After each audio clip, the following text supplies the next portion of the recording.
kita dapat sama-sama menunaikan solat fardu subuh secara berjemaah. Barang siapa yang menunaikan solat fardu subuh secara berjemaah kemudian duduk berzikir, duduk ataupun duduk membaca Al-Quran ataupun duduk dalam majlis ilmu, maka ganjaran baginya seumpama mendapat pahala umrah dan haji yang sempurna. Kemudian duduk berzikir, membaca Al-Quran ataupun duduk membaca ilmu sehingga matahari terbit, kemudian menunaikan solat 2 rakaat, maka ganjaran baginya seumpama pahala menunaikan umrah dan haji yang sempurna.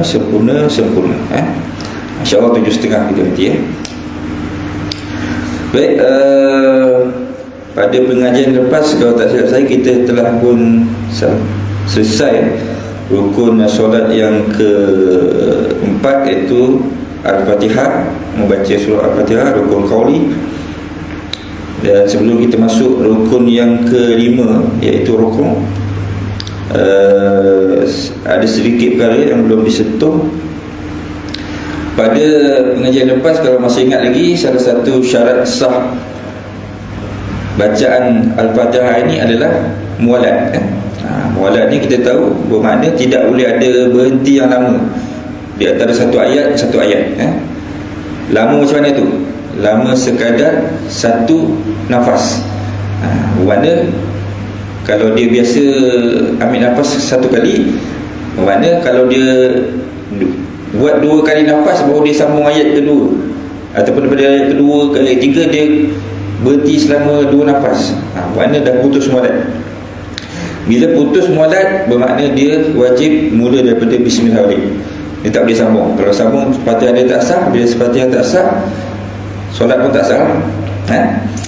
Okey. Cuma ada pengecualian. Macam mana berlakunya? Contohnya, macam kita dah terangkan juga sebelum ni. Contoh kalau dia bersin,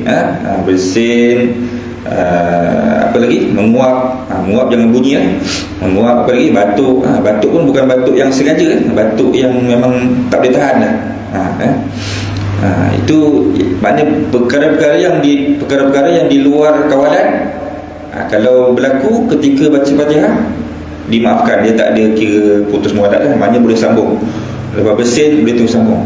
Tapi kalau bersin, biasa kalau orang bersin dia baca apa, Alhamdulillah itu kalau boleh elakkan kalau dah terbiasa sila. Jadi kalau boleh jangan.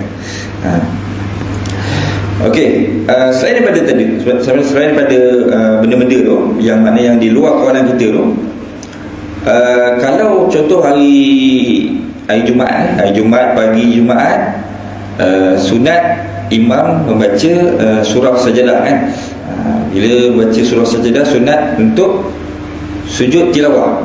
Biasa orang panggil sujud sajadah. Sebab sujud sajadah. Okey. Apabila dia mungkin dia sampai lambat, imam tengah baca surah, lagi tinggal satu ayat dan nak sujud sajadah Okey, dia baru baca Fatihah. Baru sampai Maliki Yaumiddin, dah sampai imam pun, dah sampai ayat dia, imam pun sujud sajadah atau sujud tilawah. Dia makmum tu tadi sampai Maliki Yaumiddin dia boleh terus ikut, memang dia wajib ikut kalau sujud imam sujud sajadah wajib dia ikut. Kalau dia tak ikut batal solat dia. Jadi makmum ikut sujud sajadah 2 kali jadi 2 kali, sekali je sujud 2 kali itu sujud yang apa, sujud syawi. Sujud sekali je. Okey, bila dah bangkit, makmum tadi boleh sambung, dia tak perlu ulang balik bismillah, dia tidak dikira putus mualat. Sebab dia adalah dalam perbuatan solat. Perbuatan solat. Okey, dia boleh sambung, tak perlu ulang balik bismillah. Okey. Kalau masih ingat lagi masa kita rukun yang kedua, rukun ketiga, takbiratul ihram, kalau dia orang mungkin dia baru masuk Islam, mualaf, dia baru masuk Islam, dia tak boleh nak sebut Allahu Akbar, tak boleh sebut. Mungkin tak, jarang berlaku lah. Biasanya mesti boleh kan, pendek je kan. Katakan memang tak boleh, dibenarkan dia terjemah Allahu Akbar tu kepada bahasa dia lah. Kalau dia orang Melayu, kalau dia orang India, bahasa India lah. Katakan dia terjemah Allah Maha Besar, boleh, bahasa dia lah, dibolehkan. Tapi kalau rukun Fatihah, rukun qauli, tak betul dah rukun qauli juga. Tapi Al-Fatihah ni dia ayat Al-Quran. Bila ayat Al-Quran dia tak boleh terjemah kalau dia baru masuk Islam ataupun dia memang tak boleh lah. Tak kira dia baru masuk Islam ke dalam Islam, tapi memang tak boleh baca Fatihah, tak tahu sebab apa, tak boleh dia terjemah. Jadi apa yang dia boleh buat, dia boleh tukar pada surah lain. Surah apa yang dia hafal. Kalau dia tak boleh baca Fatihah, dia boleh baca Qul Huwallah, baca lah satu ayat pun tak apa, ulang balik, ulang banyak-banyak kali sampai kadar bacaan Fatihah yang pertengahan dalam 30 saat. Dia agak-agak lah, dia baca apa, Qul Huwallahu Ahad sebanyak ulang sampai dalam lebih kurang 30 saat. Kira selesai lah dia punya Fatihah. Ini bagi orang yang tak boleh baca Fatihah. Dia berbeza dengan takbiratul ihram. Takbiratul ihram kalau tak boleh sebut Allahu Akbar, dia boleh terjemah.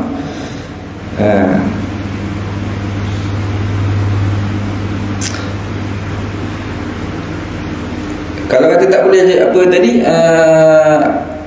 surah yang lain dia boleh zikir. Zikir apa? Subhanallah ke, Alhamdulillah ke, Allahu Akbar ke, La ilaha illallah ke, apa-apa zikir. Kadar masanya sama juga 30 saat. Ikut huruf. Zikir pun tak boleh, baru masuk Islam apa pun tak tahu. Jadi dia diam saja.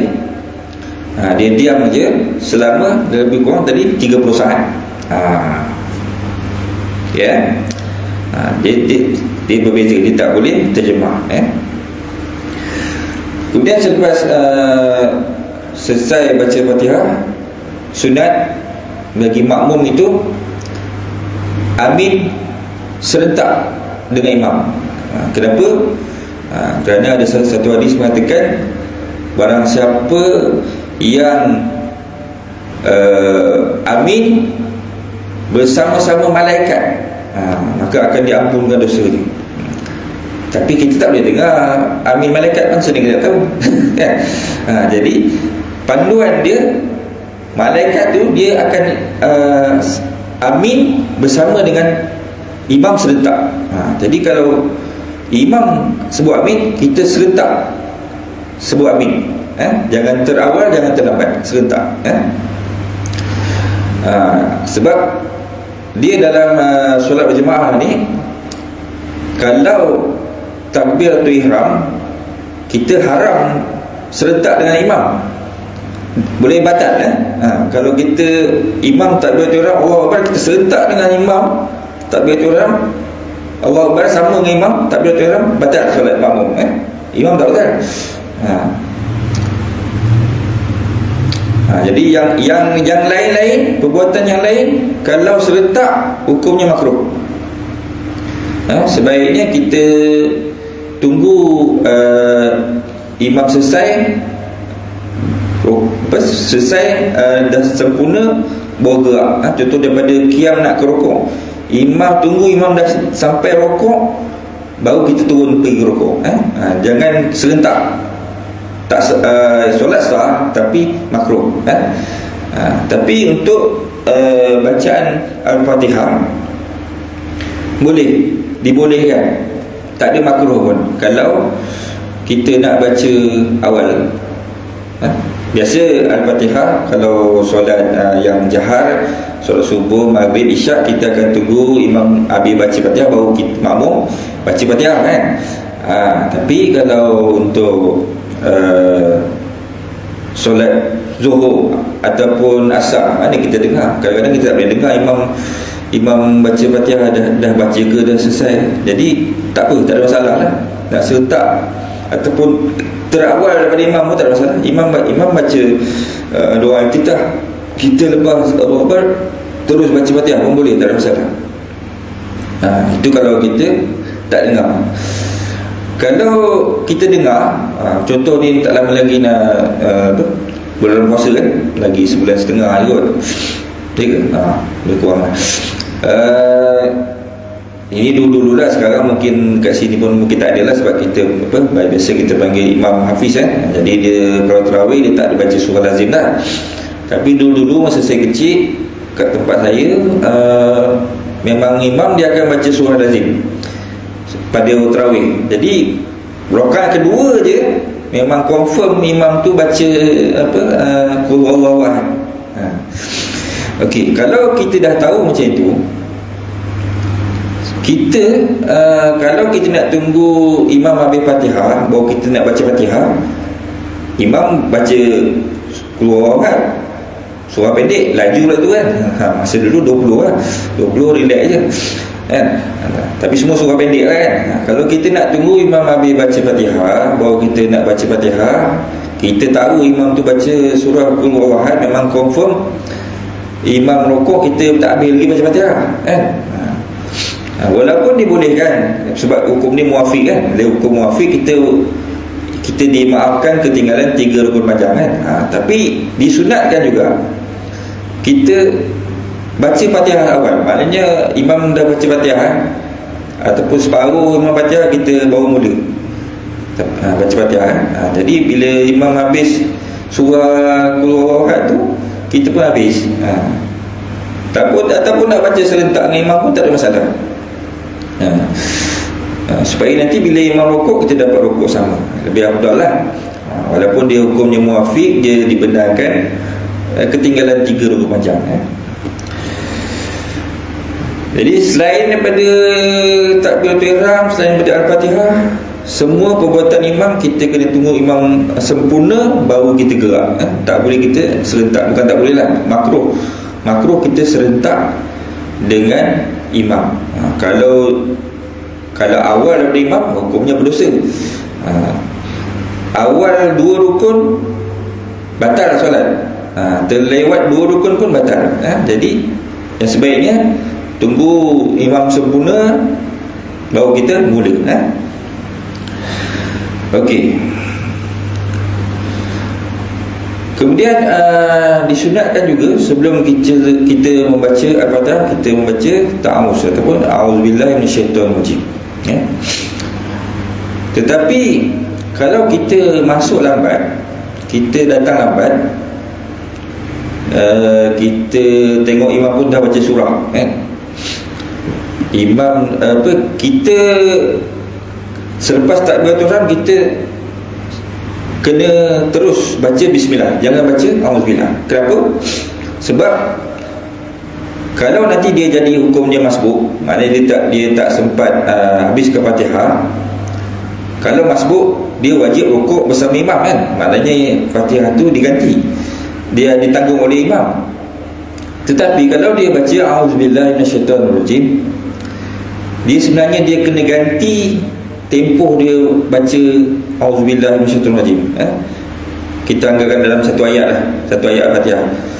Sebab itu sunat. Bila dia masbuk, sepatutnya dia kena mula bismillah. Jadi contohnya dia baca auzubillahi minasyaitonir rajim, lepas tu sampai iyyaka na'budu wa iyyaka nasta'in. Lepas tu imam rukuk, dia tak boleh rukuk lagi, dia kena tambah satu ayat lagi. Agak-agak maknanya lebih kurang kadar auzubillah tu, iyyaka na'budu wa iyyaka nasta'in ihdinas siratal mustaqim, baru dia rukuk. Tambah satu ayat lagi. Dia kena ganti sebab dia dah baca auzubillah tu,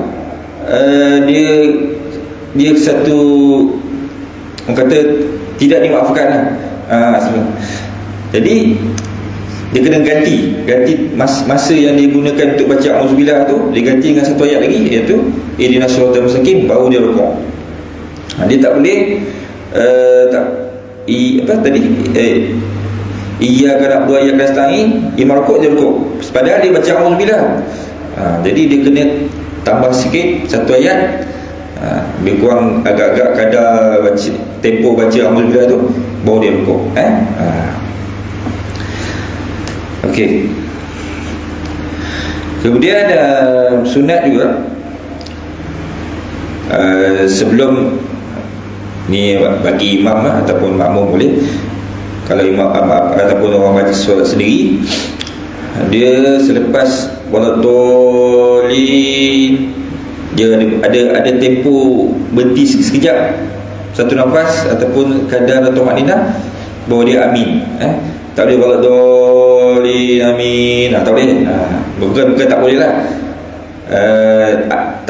tidak disunatkan. Maknanya kalau ada berhenti sekejap tu dapat pahala, diam pun dapat pahala kan. Dan juga selepas amin ada diam lagi sebelum baca surah kan. Tak boleh amin bismillahirrahmanirrahim, itu tak ada diam, tak dapat pahala sunat. Ya, ada diam sekejap, sekurang-kurangnya tempo tumaninah, subhanallah, kadar subhanallah. Selepas baca surah pun sama.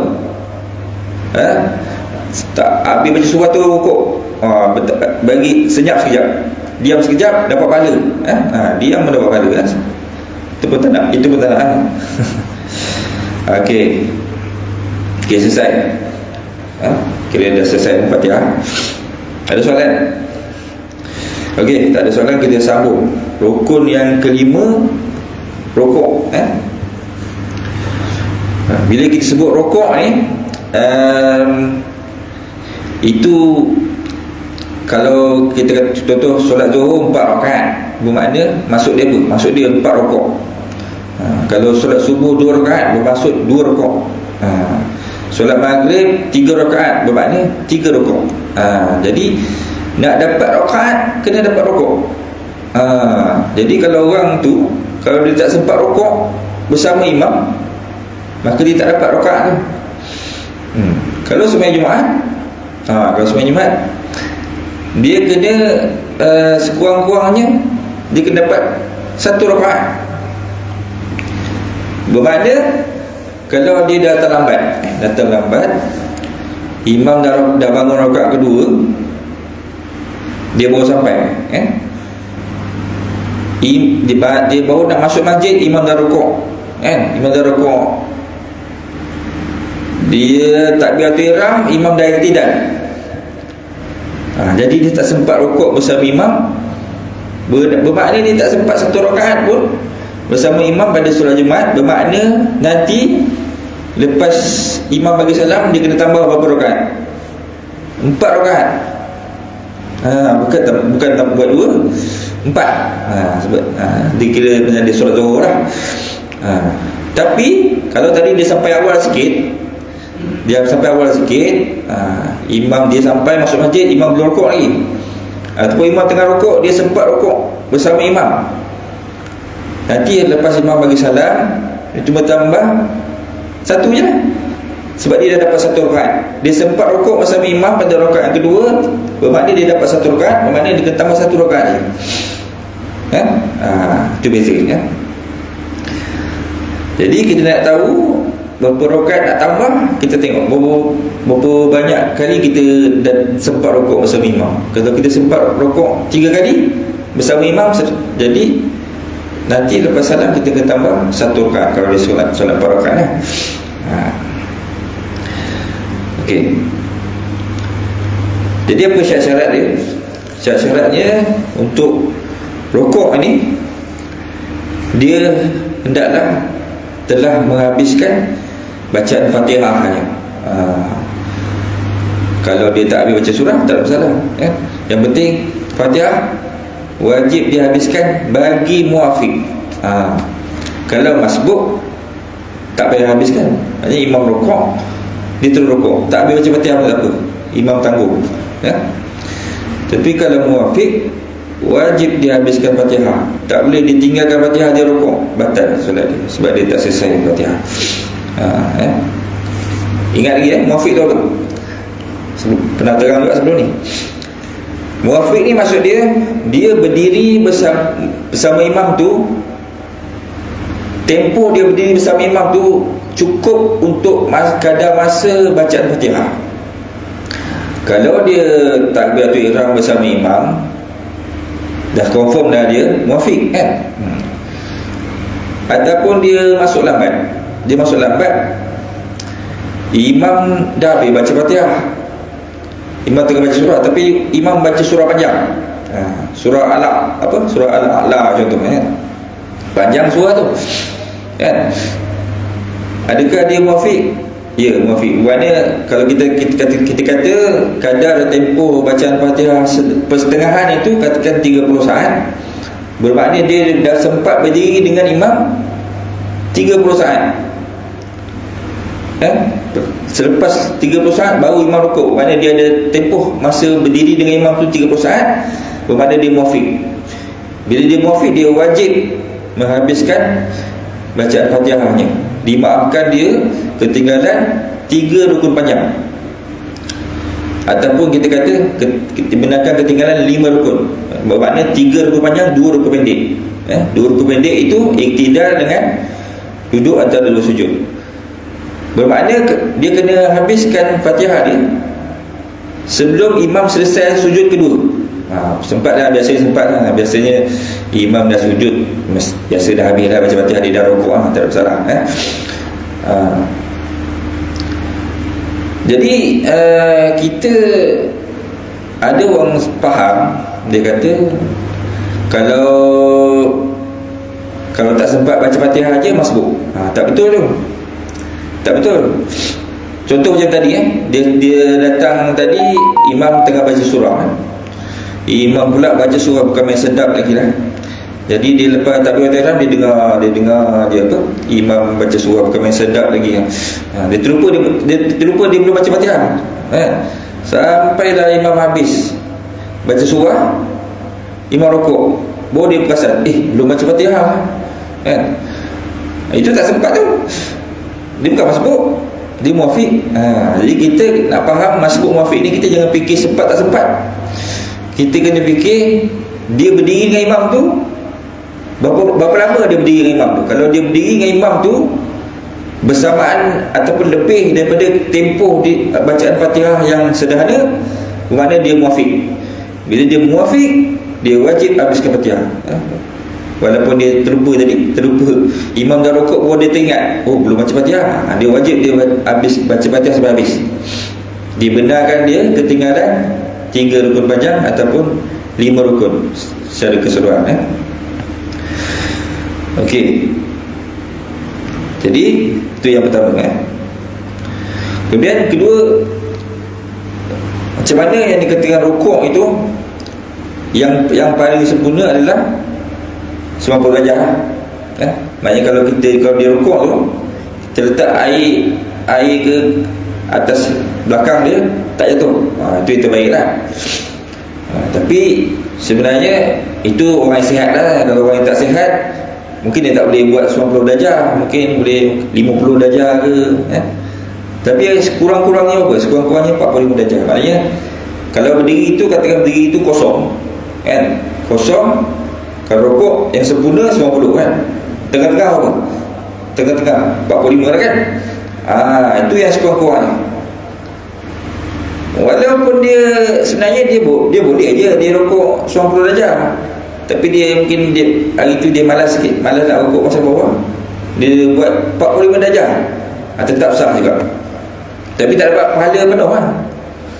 Nak dapat pahala penuh kena 90 darjah. Dia rukuk sikit. Tapi kalau dia rukuk sikit tak sampai 45 darjah. Ini orang sihat orang sihat. Tak sampai 30 darjah je, sikit je dia duduk. Dia tidak sah rukuk ni.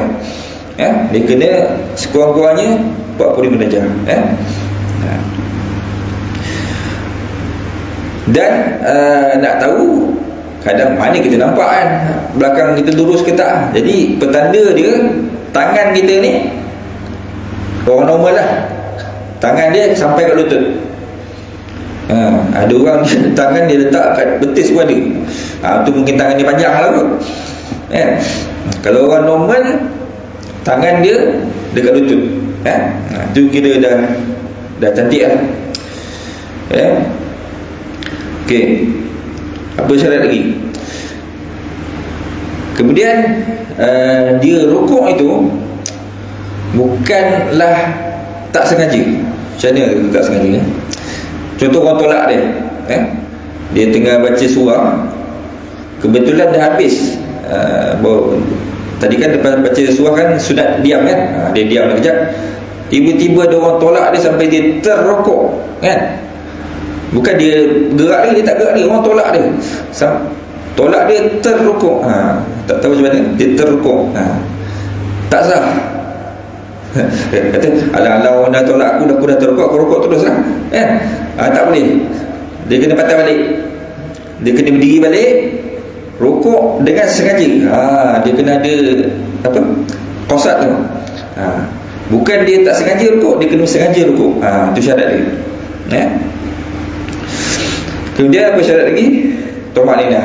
Tumakninah ni sekadar tempoh subhanallah sekejap saja, ataupun kata tadi satu nafas. Tak boleh dia macam apa, dulu ingat tak ada orang Indonesia sembahyang apa, sembahyang tarawih duduk berapa saat? 21 saat, 20 kan, 21 saat ke? Macam burung kan. Itu tak ada tumakninah, tak sah. Okey, itu je dia punya syarat-syarat dia. Cuma kita dah rokok tu disunatkan kita baca lah, subhanallah, subhanallah azimi wa bihamdi. Yang paling sempurna tiga kali. Itu dalam kitab-kitab dia kata paling akmal, maknanya paling sempurna. Sekurang-kurang sekurang-kurang sempurna 3 kali. Paling banyak, paling terbaik 11 kali. Tapi kalau sembahyang Jumaat, sembahyang berjemaah tak sempat lah. Buat ni kalau sembahyang sendiri lah, sembahyang sunat ke kat rumah kan. Yang terbaik 11 kali. Pernah buat? Yang cakap ni pun tak pernah buat. Jadi sekurang-kurang sempurna 3 kali. Jadi kalau contoh kalau imam tu dia jenis yang laju, kalau kita baca subhanallah azim wa bihamdihi 3 kali, sempat 2 kali je. Jadi lebih baik kita baca yang paling minimum sekali bacaan dia subhanallah azim 3 kali. Wa bihamdihi tak payah. Kita subhanallah azim 3 kali sempat. Itu lebih baik daripada kita baca subhanallah azim wa bihamdihi 2 kali. Sama juga sujud. Kalau imam tu laju, kita baca subhanallah a'la, subhanallah a'la, subhanallah a'la. Itu lebih baik daripada kita baca subhanallah wa bihamdihi 2 kali. Lebih baik baca yang tu 3 kali nak dapat pahala sunat. Nak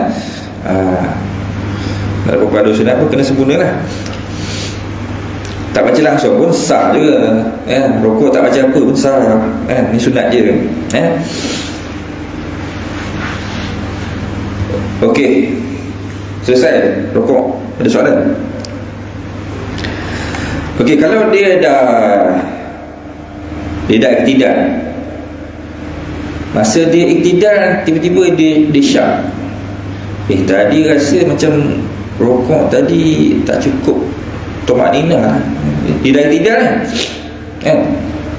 Kalau dia sembahyang sendiri, wajib dia rukuk balik.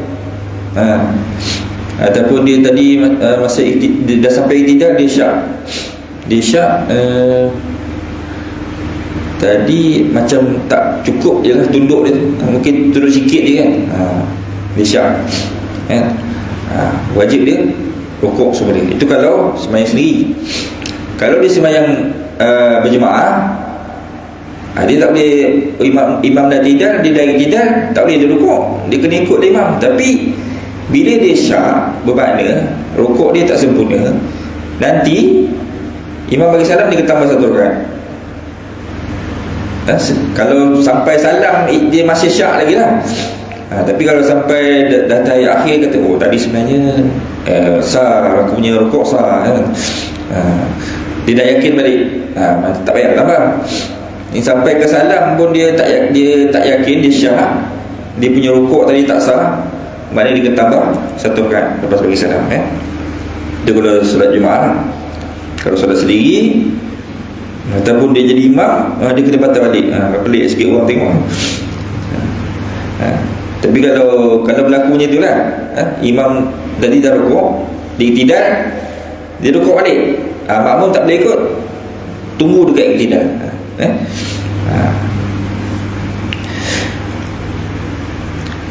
Kalau mau merukuk batal kan, mana boleh sengaja rukuk 2 kali, kan? Solat apa yang ada rukuk 2 kali? Solat gerhana, solat gerhana tak apalah, rukuk 2 kali. Dia dalam solat berjemaah ni, apa je solat orang yang kita nak ikut tu, tak kisah dia solat sunat ke, solat qada ke, kita tak tahu dia solat apa pun tak apa, kita boleh lantik je jadi imam, kecuali 2 solat je tak boleh, iaitu solat gerhana dengan solat jenazah. Orang solat jenazah kita nak jadi makmum solat zuhur tak boleh, apa tak rokok kan, tak sah. Jadi kalau contoh nanti solat bulan puasa, imam solat tarawih, makmum belakang dia niat solat qada subuh, boleh? Dulu masa muda dia tak bangun subuh banyak, lebih baik dia qada solat subuh daripada dia solat tarawih. Sebab ada pandangan kata kalau ada solat qada tak selesai, buat solat sunat haram. Ada pandangan macam tu. Jadi boleh, tak ada masalah. Apa solat pun makmum boleh ikut imam, kecuali 2 solat tadi. Okey, habis rukuk. Tak ada soalan rukuk okey. Masuk kepada rukun yang ke-6, iaitu iktidal. Apa maksud iktidal ni? Iktidal ni adalah kembali kepada keadaan sebelum dia rukuk. Jadi kalau sebelum rukuk dia buat apa? Qiyam kan? Dia qiyam bermakna dia kembali kepada qiyam lah. Itulah nama iktidal. Sebab itu kalau ada setengah, ada mazhab lain lah. Tapi kalau saya tengok kat Malaysia pada orang buat, selepas dia rokok, kalau sebelum rokok kan dia tangan macam ni kan, bila dia bangkit daripada rokok, iktidal, dia buat tangan ni. Maknanya dia mungkin dia rujuk pada hadis yang sama lah. Tapi dia bukan mazhab Syafi'i, tak macam tu lah. Mazhab Syafi'i tangan lepas, tangan bawah lah. Tapi sebenarnya ada bagus juga kalau dia buat tangan macam tu. Sebab apa? Nanti kita tengok. Okey, syarat dia apa? Syarat dia iktidal ini adalah telah sempurna rukuk. Maknanya selagi dia tak rukuk, tak boleh dia iktidal, tak sah dia iktidal. Dan syarat dia apa lagi? Dia bukannya tak sengaja, maknanya dia kena sengaja. Macam tadi lah, tadi kita kata orang tolak dia rukuk, dia bukan dia nak rokok, dia belum nak rokok lagi, orang tolak dia terrokok, tu tak boleh, tak sah. Sama juga macam iktidal. Contoh daripada dia tengah rokok tiba-tiba ada orang pasang macun meletup, jadi dia terkajat, dia berdiri bukan dia nak berdiri lagi, bukan dia nak iktidal lagi, dia terkajat terus berdiri, tak kira, dia kena rokok balik. Rokok balik baru dia kena berdiri iktidal tu dengan keadaan dia sengaja nak berdiri, bukan kerana terperanjat ataupun tak sengaja. Ataupun dia tengah rokok, cucu dia main cucuk buntut dia. Terperanjat terus diri kan, pun tak boleh, kena rukuk balik dan baru iktidal, baru sah iktidal. Lagi apa syarat dia? Sama juga macam rukuk, kena ada tumakninah. Tapi ini yang saya kata tadi, tumakninah ketika iktidal ni banyak orang tak perasan. Apa maksud tumakninah? Tumakninah ni maknanya diam segala anggota. Kalau masa rukuk, masa sujud, biasa tak ada masalah, memang anggota kita semua diam.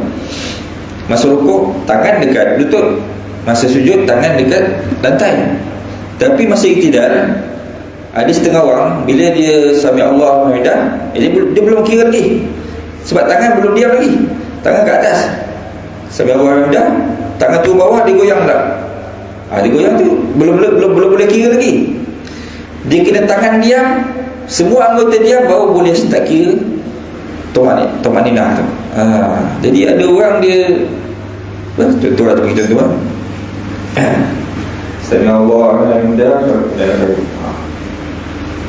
terus pada sami Allah dia rukuk ni, sami Allah hamidah, tak goyang ni. Lepas tu kalau kira tempoh dia berdiri tu memang dah cukup kadar apa, kadar tumakninah, kadar subhanallah tu. Tapi sebabkan tangan dia goyang, dia belum boleh kira lagi tumakninah. Dia nak kira tumakninah ni kena diam seluruh anggota. Maknanya tangan dia kena diam ke tepi. Sebab itu kita sunatkan masa iktidal tu secara Allah alhamdulillah Rabbana lakal hamdu, so ada bacaan lagi. Baca sunat, boleh baca sunat lah.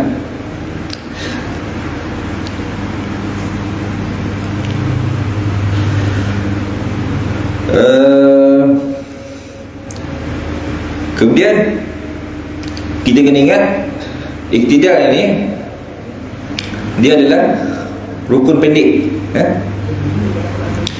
Bila rukun pendek, dia tak boleh lama. Lama macam mana?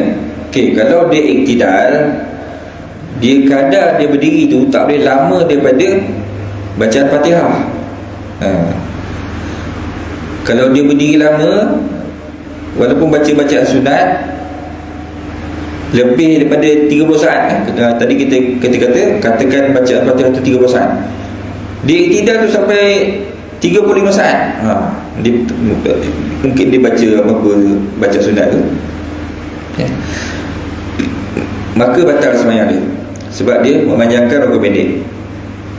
Kecuali rakaat terakhir, macam subuh ada baca qunut kan, rakaat terakhir bukan dikira rukun pendek. Maknanya boleh nak baca qunut pada rakaat terakhir. Kalau sebelum ni kita baca qunut nazilah kan, pada rakaat terakhir juga. Kalau solat asar pada rakaat keempat, baru iktidal yang keempat, baru kita baca qunut nazilah. Tak ada masalah, panjang mana pun tak apa, dia tidak dikira rukun pendek. Itu untuk iktidal. Kalau untuk duduk antara sujud, rukun pendek juga. Dalam solat ni ada dua je rukun pendek, iaitu iktidal dengan duduk antara dua sujud. Duduk antara dua sujud tak boleh lama daripada bacaan tahiyat akhir. Itu nanti kita baca, kita bincangkan. Okey.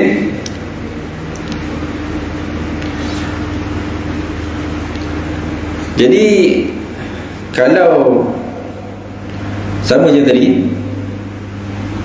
contoh kalau dia dah sujud, dia dah sujud dah, kemudian dia syak, rasa iktidal tadi tak cukup tumakninah.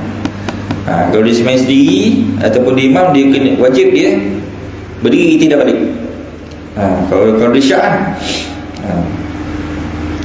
dia dah sujud ataupun dia dah tahiyat akhir ke, dah tahiyat akhir, dia masih dia tiba-tiba dia syak, kena patah balik. Tapi kalau sembahyang berjemaah, tak payah patah balik, ikut imam. Nanti imam bagi salam, dia tambah satu rakaat.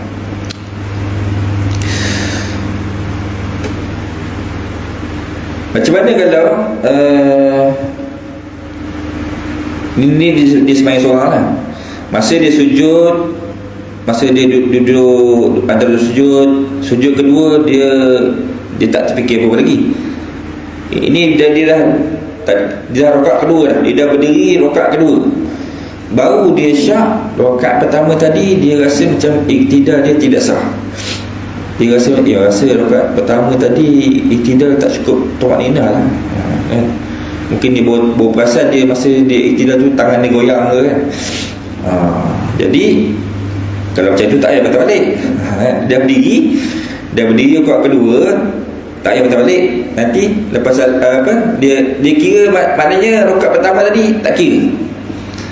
Maknanya dia, walaupun dia orang nampak dia rakaat kedua, dia mesti kata aku baru rakaat pertama tadi tak kira.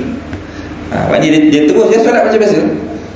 Tapi orang akan, kalau dia sembahyang asar, orang akan nampak dia sembahyang 5 rakaat kan. Maknanya dia tadi dah rakaat kedua kan, dah berdiri. Rakaat kedua kan biasa ada tahiyat awal kan. Dia tak payah tahiyat awal, pasal dia kira masih rakaat pertama, baru rakaat pertama.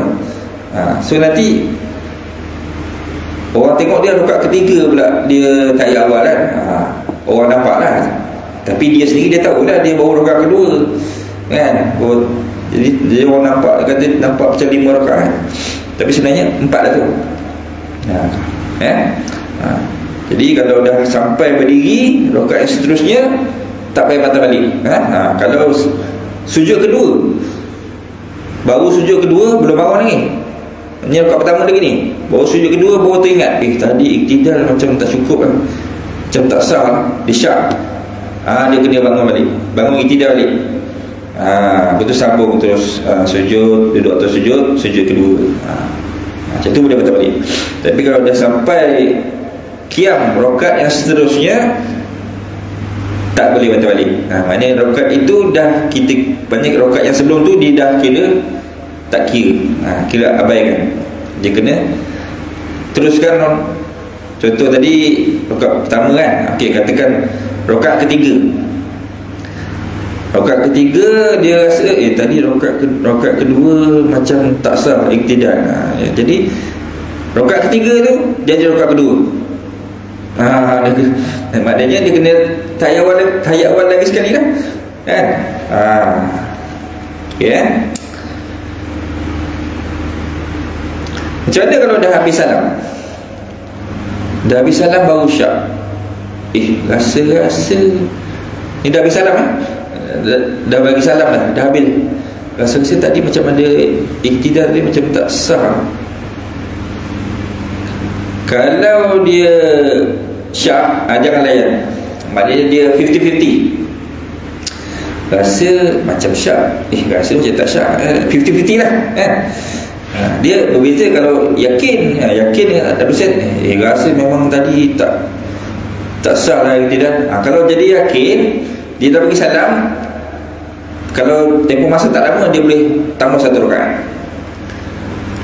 Tempoh masa tu, contoh dia bagi salam, dia dalam kalau ikut hadisnya dalam tak lebih daripada 6 kataan. Dalam tempoh tu dia boleh terus, walaupun dah bagi salam, dia terus sambung 1 rakaat je. Tapi kalau dah tempoh dah lama, dah lebih, contoh kata dah lebih 6 kataan, baru dia rasa tadi tak sah, dah lama dah bagi salam, kena sembahyang balik lah. Itu kalau dia yakin. Kalau dia syak saja 50-50, tak payah layan. Itu semua kisah je lah. Kira sah lah tadi, kira sah solat dia.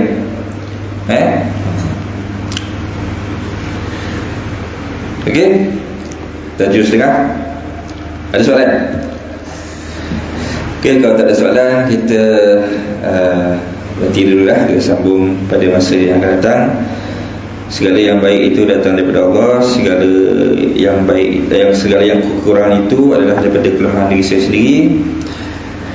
Jadi kita akhiri dengan tasbih kafarah dan surah Ma'as. Subhanakallahumma wa bihamdika asyhadu an la ilaha illa anta astaghfiruka wa atubu ilaik. Bismillahirrahmanirrahim.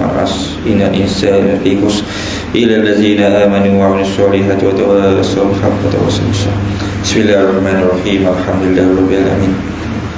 Wassalatu wassalamu ala asyrafil anbiya'i wal mursalin wa ala alihi wa sahbihi ajmain. Allahumma faqihna fid din wa 'allimna ta'wil wa baligna fi rajab wa sya'ban wa balighna ramadan. Rabbana atina fid dunya hasanah wa fil akhirati hasanah wa qina azabannar.